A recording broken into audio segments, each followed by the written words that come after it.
Passion Harvest. Hello and welcome to Passion Harvest. Thank you for being here wherever you are in the world. I'm Louisa, your host. I am so excited about my guest today, Scott Taylor. And if you don't already know who he is, this is going to be such a great interview. Scott Taylor had a shared death experience in 1981. Scott has been committed to exploring and raising awareness of NDEs, near-death experiences, ever since. He wrote his doctoral dissertation on how near-death experiences live in unity. Scott became president and executive director of the Monroe Institute in 2019. His vision for Monroe is its expanded global distinction as the world's go-to organization for exploring human consciousness. Scott is America's foremost facilitator of near-death experiences, meditations, and retreats, having helped thousands explore the non-physical universe and the journey of transition.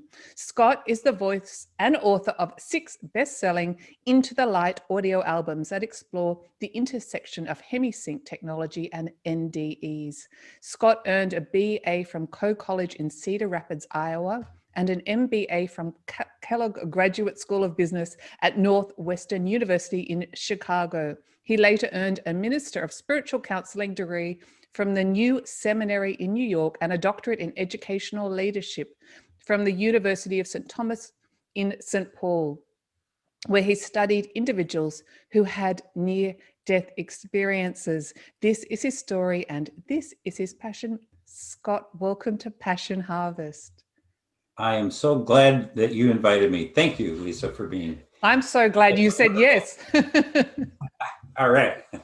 Okay, let's get started. This is going to be such a great interview. I really, really am excited about this one. I'd love to start with your shared death experience and how it differs from near-death experiences. I would love to tell you that because it had quite an impact on me and my life. It was 1981, and I was in love with a woman. Her name was Mary Frances, and she and her son Nolan had been out sailing. And at the end of the day, they were driving home. And as she turned off a gravel road onto the county highway, she wound up looking into the sun and didn't see the car coming. And there was a horrific accident. And Mary Fran was killed outright. And her son Nolan had a mortal head wound that it took him 6 days to make his transition. They took him to Rochester Mayo, the Mayo Health Clinic. And while we were there, because there was 6 days between the accident and when he made his transition, we had the chance for the family to gather. So Mary Fran was one of 9 children.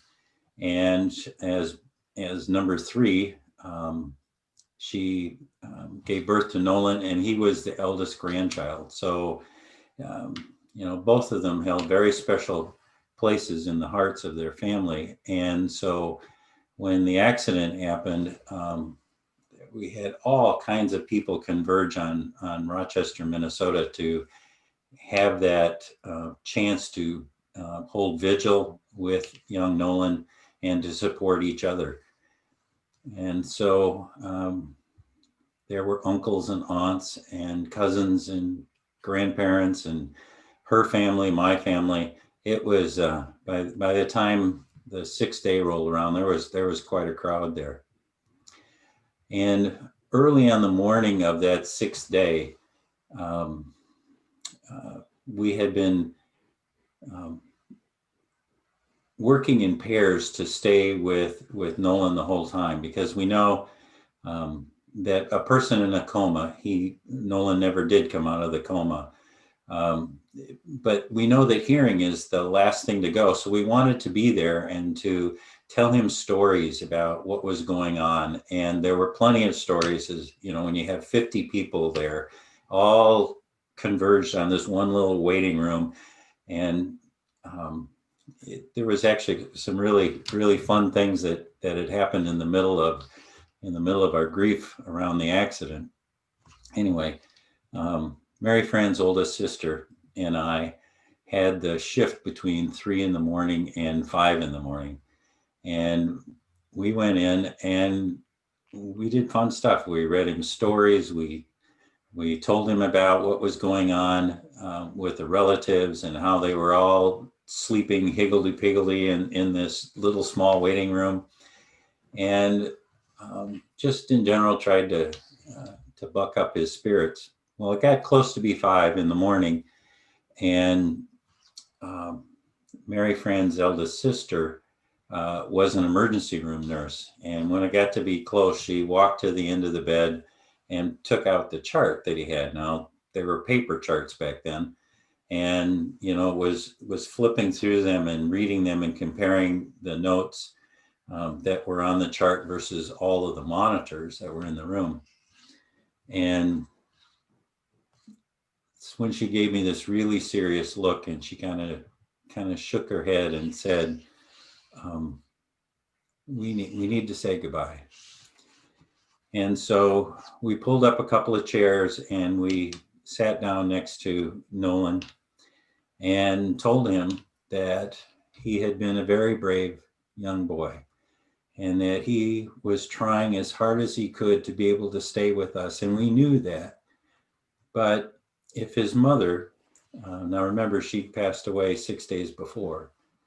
But if his mother came to pick him up, that it was okay for him to go with her, and that was the right thing to do. And so, just to say hello to her and to wish the both of them well. We told him we loved him and we kissed him goodbye. And we left the room, and the next shift came in. Well, about 45 minutes later, the nurse came into the waiting room and told us that it was time, that we should be there. And so we all filed into this little hospital room and we gathered around the bedside. But as it, whatever turned weirdness, I was one of the last people in the room, and there was already 3-4 deep around the bed. So I just decided to sit on the windowsill with Mary Fran's youngest brother, Willie. And we just waited. And, we could sit there and look at the monitors and just watch the heartbeat. And it slowed and it got slower and slower. And finally it had that drone where he just flatlined. And when that happened, what I witnessed was Mary Fran coming across the veil and approaching Nolan and scooping him up out of his physical body. Wow. And as a result, I'm not sure how this was arranged, but I got to participate in that reunion. And you can only imagine what that would be like, this exquisite reunion between mother and child. And there was this, the amount of love that was in the room was extraordinary. And there they were in this embrace, which they held for some time. And then, quite to my surprise, the two of them then turned to me and embraced me. And then the three of us went to the light. And entering into the light was the most extraordinary experience I have ever had. It is exquisite beyond measure, the amount of love and ecstasy and requited longing. I mean, it's just, every emotion you can think of that would be variance on the word love is there. And it is, it's a place of unity. So not only was I feeling this connection with both Mary Fran and Nolan, because we could do that in that space and be completely with one another and communicate with one another, but I was also connected with the whole of the universe, and came to realize that experience that we are made up of the same stuff that the universe is made up of, this loving vibration that is what the universe is. And so I got to be in that space for a while with Mary, Fran, and Nolan. And then at some point we were complete. And it wasn't a word, it wasn't like they said goodbye to me, but it was like, we're complete. And then the two of them turned and went further into the light, and I turned and came back to my physical body. Now, there's part B to that story, which is when I left to go into the light with Mary, Fran, and Nolan, I bilocated. That's a word I have since learned after the fact. But what happened to me then was that I was completely conscious and aware. I was completely with Mary, Fran, and Nolan in the light. And at the same time, I am completely in the room with the grieving relatives. And I know this because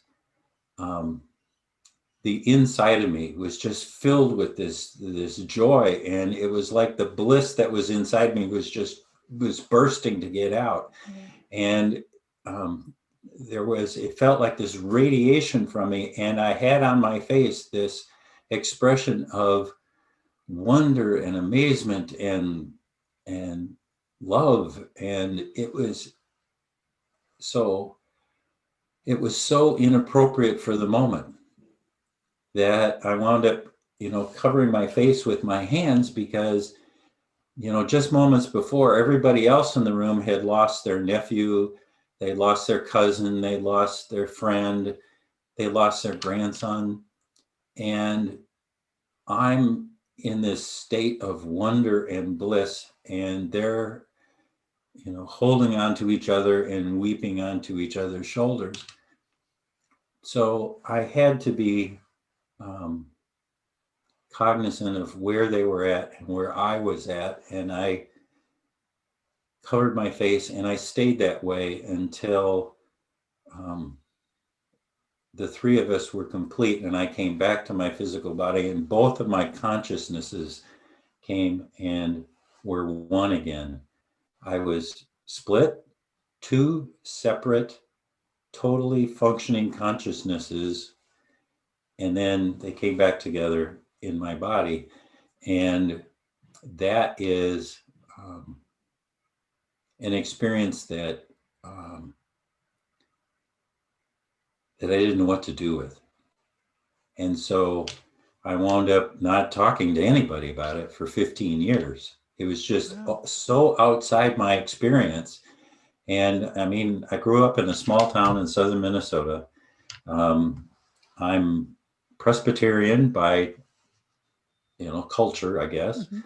And in the lexicon of the Presbyterian Church, they don't talk about this idea that you can leave your physical body and join with those who have made their transition. And they don't talk about the fact that you can split your consciousness. And they certainly don't talk about the idea that in the moment of your greatest grief, you are simultaneously in the greatest joy. So I didn't know what to do with it, and I had no words to put around it, at least not then, that I just was quiet. And we know now that safety around disclosure is a big deal to people who've had near-death experiences, and there's been tons written about that. But for me, I had to hold it. I had to hold it in. And part of it was that I'm not sure how it was going to be received. Part of it was just such a different experience that I didn't know what to do with it. And, part of it was just this idea that I could be okay with it. I'm not sure that's the right word, but it's that sense of who I am and what I thought I believed about the world was just shattered in an instant. Yeah. And it takes a while to bring that back together again. and to believe that what this is normal, and that we are more than our physical bodies. And there is much to explore in the non-physical world. What an incredible experience. I have to ask you the question, when we leave our physical body, is this your belief? Is this what happens? That we go into the light and experience this unconditional love and connectedness? Yeah, I believe this is what's happened. In my introduction, you mentioned that I did my doctoral research on people who have had near-death experiences, and there have been tens of thousands of people who have written about their experience and have been studied by scientists and researchers, and this is the path. I am utterly convinced that what has been identified through the experiences of near-death experiences is what will happen for us. And it is also my having spent time in the non-physical universe and conversing with people who've passed away. I mean, it's the same story, and it's a beautiful one. And in a rough way, what happens to people when they leave their physical body for the last time is that very often there is somebody there to greet them. I mean, standing at the bedside, and it's Uncle Ben or whomever, and it's like, nice to see you, Scott. Come on, we got stuff to do, and they will escort you to the light. And very often that includes going down a tunnel, and if Ben is a really good guide, I'll stop along the way and go, Scott, you got to stop here and, look at this crystal and listen to the music and touch the walls of the tunnel, because it's all filled with information that's for you. And they'll just, kind of really be a wonderful guide. And then as we exit the tunnel, we enter into the light. And one of the things that happens is that there are 3 different kinds of light. When you read about near-death experiences, very often they'll always talk about the light at the end of the tunnel. Mm-hmm. Well, yeah, but there's white light, and there's black light, and there's clear light.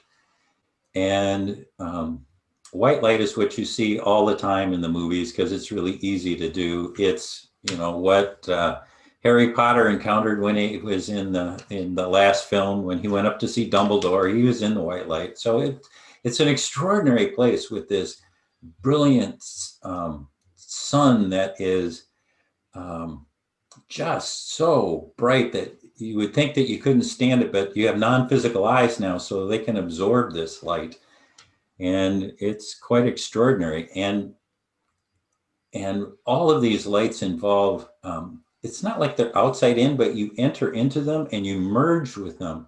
So if you're really careful and have your wits about you, and you turned around and you looked to see if there's a shadow caused by the bright light at the end of the tunnel, there isn't one. It's because you are merging with this love that is emanating from this bright light. Interesting. I just have to ask about the 3 lights. Should we be gearing towards one particular color more than the other? Each of the lights has a different aspect to it.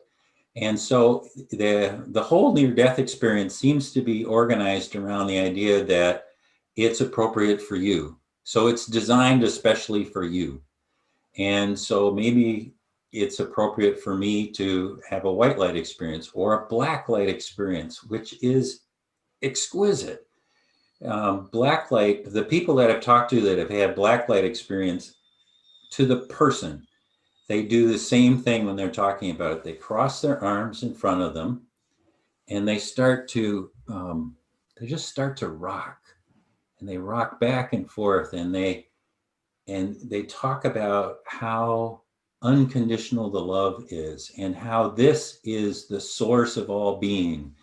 And if you're a fan of Genesis in the Hebrew Bible, it begins with, there was dark and then there was light. Well, This is the dark before it was the light. It's the source where everything comes from. And it's extraordinarily welcoming. And many people use the words or words to the effect of that this is the womb of God. And isn't that lovely? It's a beautiful term. I just treasure that, to be able to use that phrase, because it really captures what the black light is all about. And clear light, on the other hand, is an entirely different experience again. And this one is about, say you're in a place and all of a sudden you begin to realize that everything is emanating its own light, that everything is made up of the same light, and everything is made up of the love of the universe. And so you begin to realize that I'm me, but yet I am also you. And I'm also the desk. And I'm also, that wood plaque on the wall. And I am connected to everything because we are made of the same stuff. And at the same time, I am me. So it's this weird situation where, we're outside of duality now. We're in this world of unity where I can be me and I am connected to everything in the universe. And Yes, so that's another hard concept to grasp, that we're connected to everything. everything, we are literally a part of everything. And think of it as the energy that exists, that space between molecules. So it's the space between the electron and the proton and the neutron and the quarks. At the very fundamental level of the universe, that is the light and the love that is there for us. It is literally, the physical universe is made up of the love of the universe. And we get to be part of that because that's who we are at our fundamental nature. And so when you enter the light at the end of the tunnel, there's a reunion.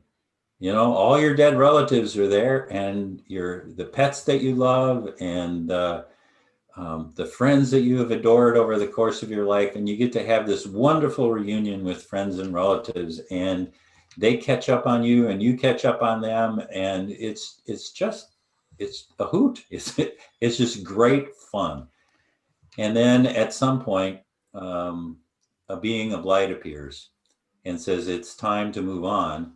And typically that's what happens when people go and have their life review.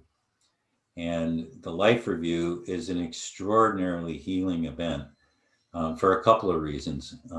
One is that being in the presence of a being of light, again, you wind up merging with this being, and they are so powerful and so loving that any of the dark places that are in your soul, they just go away. And you are filled with this love from the being, and you become one with the being, and you merge with that loving nature. And then you go to have a life review, and that's a great thing, because what you get to do is to relive your whole life with all of your physical senses, knowing everything about what's going on. You get to relive it as you, and you get to relive it as the other. So if we were having a life review right now, I would know all about this interview from my perspective, and I would know exactly how you're reacting to this interview. And I will know exactly how people watching this interview are reacting to it. And so because we're all connected, all the knowledge of the universe is available to us. And then the third part of it is you get to see it from an omniscient point of view. So I'm me, I'm the other person, and I also get to see how our interaction plays out in the universe, plays out to our friends and our family. And so we get to relive it in all of its wonder and glory. And the being of light is there to have a very special role. And typically they ask us only one question, and that is, what did you learn? Or something like, how did you express love? And that's it. So if you remember, there's this wonderful old movie. It's Brooks and Mel Streep called Defending Your Life. Okay. And I don't know, it's like 20 years old or something. The two of them wind up meeting in heaven, and they're having to appear before a tribunal, and they have to defend the decisions they made in their life. And I'm here to tell you right now, that is complete bogus. Okay. It's not how it works. It's no, no, no. How it works is the being of light is with you and loves you through this experience of reliving your life again. And it's wonderful. And you get to be healed because you get to see how all of this plays out. And maybe you were supposed to pay just by being a jerk one time. That was incredibly important to somebody else. And that spurred them on to do something wonderful. And that was your role to play. And you just like, way to go, Scott. You did that beautifully. You were such a primo jerk. It was great. That's a great way of looking at it. But here's the really interesting part is that, and I love talking about this. I like it how now we're getting interesting. It wasn't interesting before, by the way. I was really bored. I'm joking. Okay. So what happens is, if you've heard about this or you've been trained on how to navigate in the non-physical universe, one of the things you can do is to stop action. So say there's a scene between you're at the grocery store and this young clerk is having trouble with the register, can't get the register to work, and you're impatient and you snap at this young person.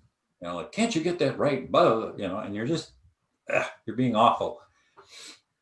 Didn't mean to be, but it was, you were in a hurry and chop, chop, let's go. Well, what you can do is, say to the being of light, I'd like to try an alternative. What if I had been a really nice guy and said, looked at this young girl's name and go, oh, Stacy.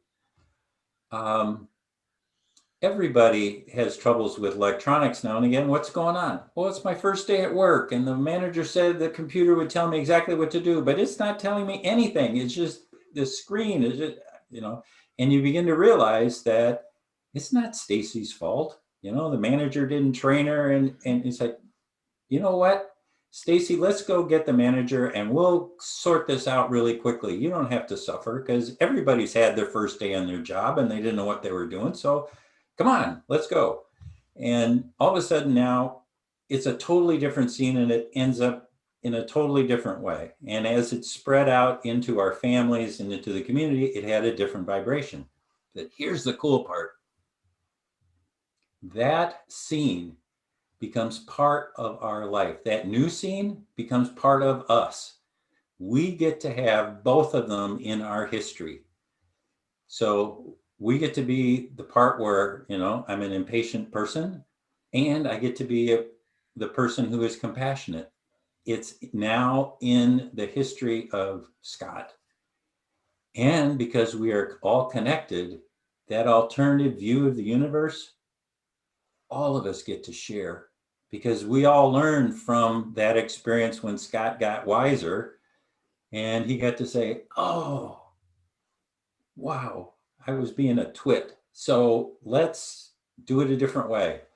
And so now all of us get to benefit from that because at some level, we're all connected and we all get to benefit from each other's experience.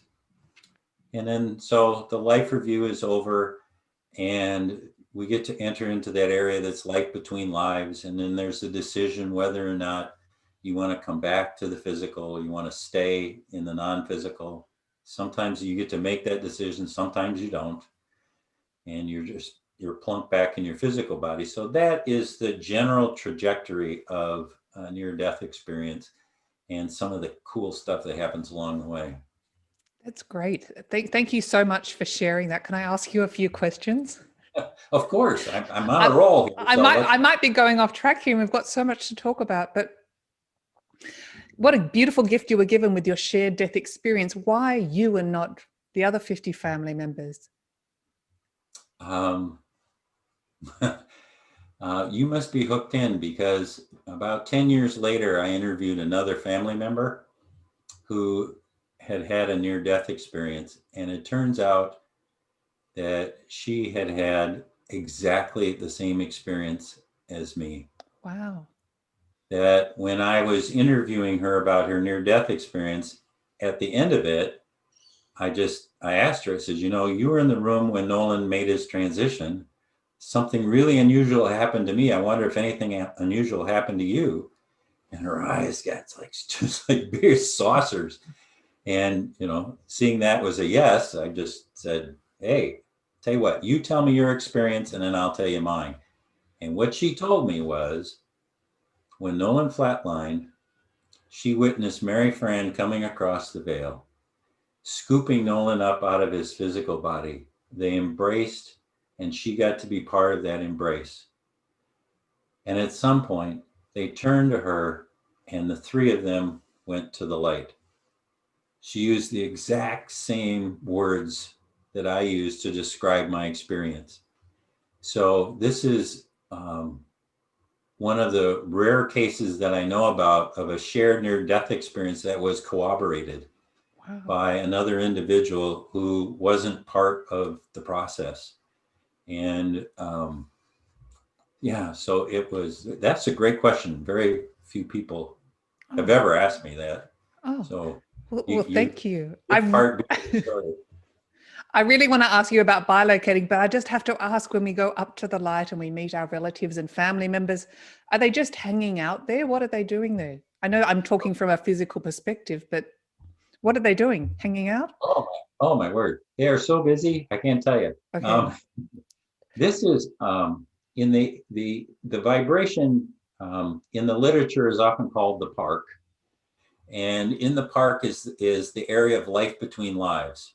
So as you exist in that space, you get a chance to learn things. And it's not unlike being here, in that you can partake in all kinds of things. One of the in meditation, you can go to that place. You can go to the park, and there's a center for everything.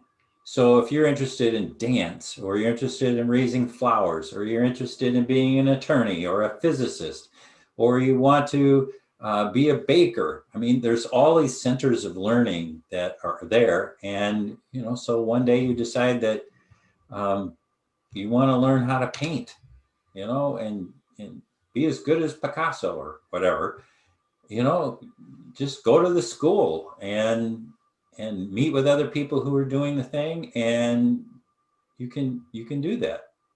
And so it's all about this sense of self-improvement, and it's about how do we grow as a soul. And you can grow it in the physical world, or you can grow it in the non-physical world. Being in the physical is a very special, um, extraordinarily special place to be. And it's not for the faint of heart. No, So it could be a tough road sometimes. it can be a tough road. And we choose, when we come here, to apply this filter. And the filter says that we're not going to remember that we're connected to everything in the universe. And we're not going to remember that we have all of these abilities that exist in the non-physical world. We are going to be limited to the 5 physical senses here, and maybe a couple of others if we figure it out. And we're choosing to have a very limited existence in a very dense physical world for a particular purpose. There's a particular thing that we want to do to grow as a soul, or maybe we're helping other people to grow in their path as a soul. And it's an extraordinary commitment. So I'm sorry, the quick answer to your question is, they're having a blast and they're just having fun. And then they get the call that says, yo, Luis is coming. Time for her time to join her. And so you gather as a group, and up you pop from the physical, and it's like, yes, you're here. We have so much to talk about. Yes, yes, yes, yes. And then you And remember everything about your The veil's lifted. A part of the veil is lifted. From what I know of my conversations with dead people, is that it takes a while. There's a period of adjustment from the physical to the non-physical, so they don't blast you all at once, and you get to gently kind of move through and go at the pace that's comfortable for you, and rightfully so, because some of us come from really wounded places in the physical world. And so maybe we have to spend a little time and clear out that drug addiction that we had. Or maybe we had some physical injuries and now we have to, readjust to our whole self. And maybe we were 97 years old and really frail and in ill health. And it takes a while to remember we're healthy and we're vibrant and this is what it feels like. So it takes a while to kind of get back into the fullness of being in the non-physical world. And part of that is having that party with the friends and relatives and pets. And it's kind of what a wonderful way to enter into that space. What a wonderful way. And then we choose to return again and again for experiences. We do. We do that. And one of the cool things that I have found about spending a lot of time in this space and helping people to discover what it's all about is that in the non-physical world, this is a place that's outside of time and space. And so when I talk about, all these various lives that we can have, please remember that all of them are happening simultaneously. So you just answered my next question. Okay. Okay. Yeah, there we go. I knew that because I'm now. Oh, yeah. We're hooked together, right? We are. We're connected. And so all of this happens at the same time. So when I'm talking about, there I am, and I'm a Roman soldier, and I'm a slave on a ship, and I'm a farmer in the 1850s in the Midwest, and I had all of these lives as men and women, and the cool thing is that they tend to what's the word I want to use? Inform each other. So as I get older and I get wiser, I think part of that is because there's a life over here that's telling me, here's a new lens with which to look at your life in Virginia, in the US.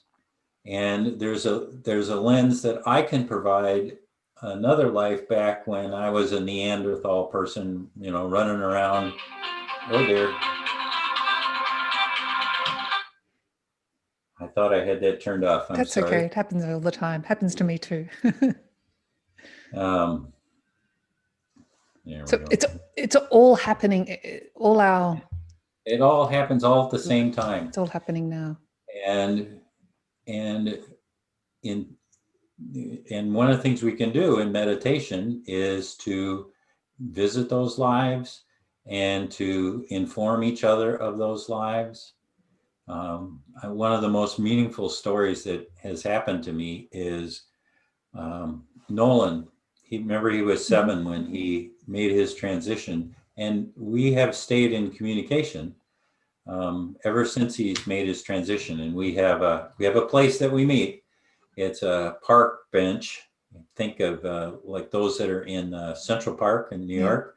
Kind of scrolly on the ends with the slats, and it's a lovely setting. There are flowers around and grass, and anyway, so we meet on this park bench, and depending upon what it is that we want to talk about, sometimes he'll be 7, and sometimes he'll be 30, and sometimes he'll be 40. He'd be 45 now, and so we just have these different conversations. Well, one of them that was particularly meaningful for me was he showed up as a young man, early 30s, and it looks like he's coming from a life in the 1950s because he has that kind of a suit and he's got the narrow tie, and he has kind of the demeanor of somebody who's in law enforcement, you know, kind of. Mhm. And we sit down on the bench, and he's got a briefcase with him, and he opens the briefcase, and there's a service revolver in the briefcase. And he tells me that in the line of duty, he's had to kill somebody, and he has never taken a life, never wanted to, never intended to, but it happened, and it was tearing him up. And Nolan had never known his biological father. And ever since he moved into the non-physical world, he's called me Dad. And so he came to talk to Dad about how this was affecting him, and how he could come to grips and be a whole person again, and continue to be there to support his family and to take care of himself and the family of the person that was killed. And, you know, we had this wide-ranging discussion about what it's like to take another human life on purpose. And so here we are. So he's in a life that is far separated from the one we shared, that we shared together, and he's informing me about what it's like, because I've never been in that situation. I've never been in the military or had interest in law enforcement, but now I get to be through him, and he gets to have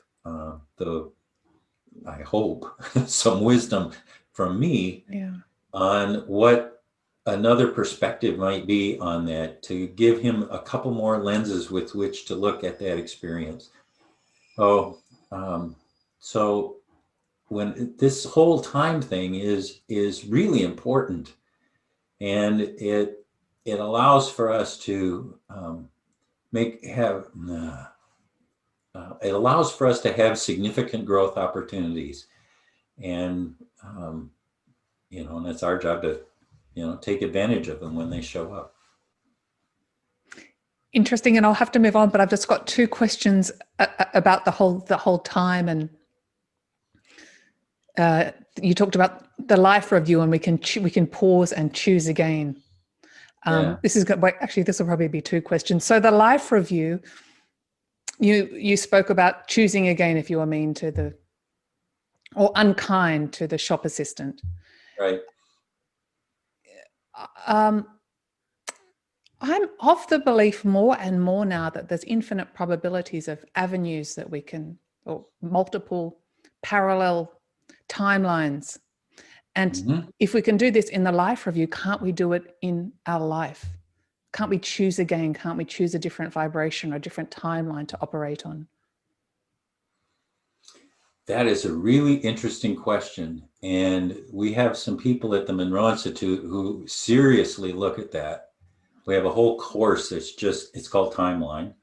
And it's all about how do you navigate in multi-dimensions, and how do you do that simultaneously, and how do you choose, and how can that, you know, benefit you and benefit others. So it's, yes, all of that. And there are people who are, you know, diligently exploring that arena. So we don't have to be in the non-physical to possibly achieve that. No, we don't. Oh, well, that's an interesting question. We're not enough. We might be leaving our consciousness. This is getting confusing, but we can still be technically alive and achieving that. So, oh my gosh, now I forgot my other question. My other question is everything already planned, or the major events, past, present, and future, has everything already occurred? Well, see, if you move outside of time, it's all happening at the same time. So it does, you know, so now it gets confusing. But the way I like to think of it, because I do live in the physical world and I have a physical body, and it's pretty easy to think of time as linear, is to think of it more from the standpoint of how can I be in this world and not be of it. Remember that whole quote? Um, because we can take and place our consciousness wherever we want, and we can put it in any dimension that we want. At the Monroe Institute, we call it focus levels, because we can focus our attention and put it in all of these different dimensions. I'm sorry, I got lost in my own answer. The question again was? Well, I asked you, is everything happening now, past, present, and future? Oh yeah, past, present, and future. So the answer that I'm understanding, this is what I believe right now, is that we organize our life in, we get with our soul group and we say, okay, I want to have this kind of life. Would you be my child? Would you be my wife? Would you be my best friend, be my teacher, whatever? And we arrange this on how it goes. And you say, okay, this is our best intention for what I want to happen in my life in the physical. I enter the world of the physical, and now free will kicks in. And so, yes, these things are all ordained, arranged, but do they have to happen? Nope, they don't. And so I think of, the extraordinary gift that Mary Fran and Nolan gave me. Maybe that was arranged, but it could have just as easily, she could have just as easily waited 2 seconds to pull out onto that highway, and our lives would have been completely different. And so now we embark down that path of parallel universes and different timelines. And what if we had made that a different choice? And that's a lovely thing about the life review, is you can go and say, well, what would happen if she had waited at that intersection and the car whizzed by and she pulled out and was completely safe? How would my life have played out? And I get to live that too. And it becomes part of who I am. And so it's about knowing that there's that choice available and that we can go and do that kind of work. I'm not going to make this complicated here because I really want to move on to the Monroe Institute, but there is the possibility or the potentiality that there is another timeline where she didn't have the car accident. Yes, absolutely. And it's still very much, I'm using the term alive, it's still very much there on a timeline. It's just you're not experiencing that timeline. Mm-hmm. Interesting. Do I have access to that timeline? Yes, I do. Through, meditative techniques, you can do that. It's just a skill set to learn. How interesting. Well, I'm going to have to move on to the Monroe Institute. It's got so many incredible offerings, and I gave a list of all the things I wanted to talk to you about. You said, I think if we've got 8 hours, that's great, but we don't. Bilocating to me is fascinating, but all the offerings are fascinating. I guess I'd love to talk about bilocating as well, since you experienced it during your shared death experience. What did it feel like? And this is not a course. Were you conscious on both realities? It's part of our near-death experience intensive. Mm-hmm. In fact, I just got done teaching it last week, and it's one of those skills that we learn in conjunction with our guides. They're very helpful. I love working with guides. Oh my word, they have so much knowledge. I mean, this is their realm, right? They live in the non-physical universe, and they know all the corners, they know all the shops, they know all the people who have really cool insight to stuff. And you can just say, I'm interested in learning about this. Okay, Scott, let's go. and off we go. So, what would you like to know about the Monroe Institute? Let's start I'd love there. to learn about bilocating, but I also just want to mention when we spoke previously, I said, I'd love to do this, but it seems really hard and out of reach. And you were telling me your success rate is very, very high, quite remarkable, actually. And anyone can learn all of the offerings that you have. It is possible. It's not so far out of reach. Mm-hmm. But bilocating is fascinating to me. So the technique that I teach in order to learn this is on an album that you can buy. It's called Meeting Your Guides, and that technique is featured on the main track. So it's $20 US, and away you go. I will put a link in the show notes for everyone that's listening, including all your other details, but definitely for your recordings as well. So the Monroe Institute was founded by Bob Monroe. And the reason he founded it was because he'd written a book called Journeys Out of the Body. He had had spontaneous out-of-body experiences, and at first they weirded him out, and then he became comfortable with them, and then curiosity kicked in, and he wondered, what can you do with this state? And he wrote a book after a decade of exploration of the non-physical universe.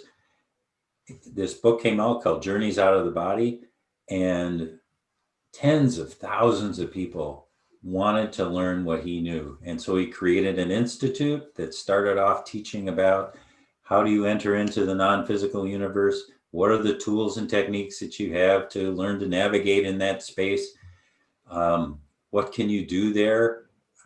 And how can you be safe and productive and learn to communicate? And it was an extraordinary thing. And for me, it was absolutely critical because I was in this place of grief over losing Mary Fran and Nolan.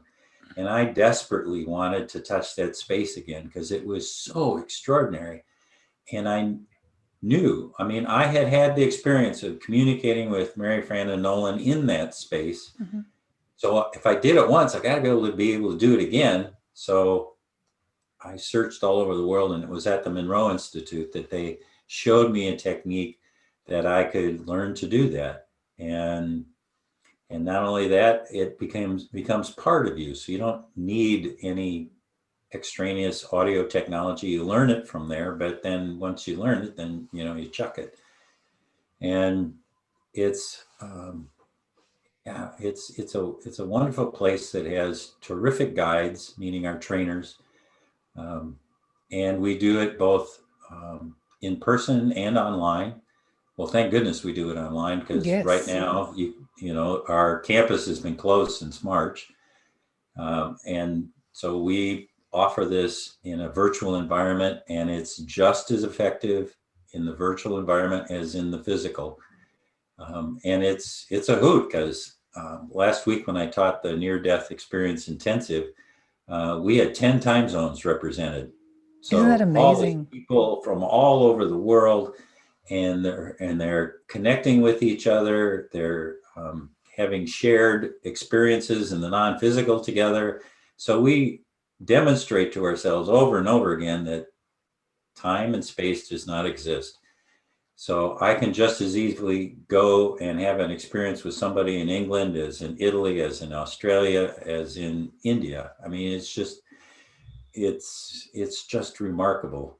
And so we do it in a virtual environment, and most people start, we have a course at the beginning that we call Gateway that was designed by Bob Monroe and has been improved on since then. And it's a fabulous introduction to the non-physical universe. It teaches you 26 tools and techniques to enter into, hold in that space, and then begin to navigate around. And it is the foundation that you can then go and take other courses. For me, the most important course that I took was one called Guidelines, and it's all about how do you connect with guidance. And for me, that meant how did I connect with Mary Fran and Nolan in a meaningful way? And I did that during that course, and that connection has remained stable ever since then. Nolan and I hang out all the time together, and it is great. But you can talk to dead relatives and beings of light and angels and whatever entities that you're interested in that reside in the non-physical. There's that ability, and that was taught to me in the guidelines course. And then, and if you're interested in dead people, we have this great course called Lifelines, which is about soul retrieval, because some people have troubles with their transition. Think a soldier in a battlefield. One second he's running around shooting, and the next second he's dead, and he has no sense of that transition, just boom. And so it can be that people are kind of lost or confused for a little while, Right. and we can help because we are coming from the physical. They recognize our vibration very quickly, and we can walk up to somebody and go, hey, are you looking for your friends? You're looking for your relatives? And yeah, I am. I just don't know where they are. I know where they are. Come on, let's go. And we take them to the light, and they get to go to the reunion, and it's all good. So, and we have probably 30 courses. I've told you about 3, but Yes. there's all kinds of all exciting fun stuff. So is the Gateway course, is that the initial course as a prelude to all the other courses? Mm-hmm. That would be my recommendation. There are a couple of others that you can take, but that's the one that I really like. And I would say, if you're going to do this work, take that class. And it's not that expensive. And you get a week with 2 trainers live, and they walk you through, a series of steps that, kind of sequential learning. So each skill builds on the next. And by the time you're done, your world will be changed. It will be changed. You'll have an entirely different outlook than you did before. It's so amazing, these tools that you're offering. And I believe is it over Zoom that you connect? Yes, we use Zoom. So it's, a lot of people use Zoom. It's easy. Kind of just click the link and you're there. It's so wonderful and so exciting. Thank you so much for sharing with the Passion Harvest audience today. I'm going to go back. I mean, I've already had a good look at the Monroe Institute, but all their offerings are quite remarkable. And is there anything I've not asked you the question to you that you'd like to talk to the Passion Harvest audience about? Yeah. One last thing, and people will ask me this sometimes about why are you teaching about death and near-death experiences? And isn't that kind of scary, or isn't it maudlin? Or, I mean, it's, they give me that face. And the answer is no, because once you know what's going to happen in that transition, from an intellectual standpoint, there's this reduction of anxiety. And then, because of the places that we take you in the meditation steps, you don't have to believe it. You actually get to experience it and know it at a very deep level. And so you begin to realize, oh, I get it. I understand what's going to happen. I have lived it. We do like 23 exercises in a week. So we make that transition a bunch of times. So by the time the course is over, you get it. I mean, it's just part of you. And what that does is it creates this amazing sense of freedom, because now we're no longer afraid of death. We don't have any concerns about what's going to happen because we've lived it. Excuse me. And we have now this freedom to live here in the physical world more than we ever did before. Because now we can engage with our passions and not have to worry about, well, what if I did this? And what if I did that? And all that judgment, that sort of thing. It's not there. It's because we get to be free. We get to know that we are more than our physical body. And it allows us to live here in in the 3D world with passion and joy, which is why I wanted to come on your show. Yay! That word. You have to live with passion. God, you're the passion ambassador today, Scott. Oh, you bet. That was such a beautiful way to end the show. Thank you so much for being on Passion Harvest. It's been such a delight and an honor and such an insight to talk to you today. And for anyone that's looking to connect, all your details will be in the show notes. Thank you for the invitation. It's been wonderful to share this hour with you and all of you that are out there. Bye. Thanks, Scott. Come Bye. visit me. Bye-bye. If you like this episode, please do subscribe for weekly passionate, inspirational interviews.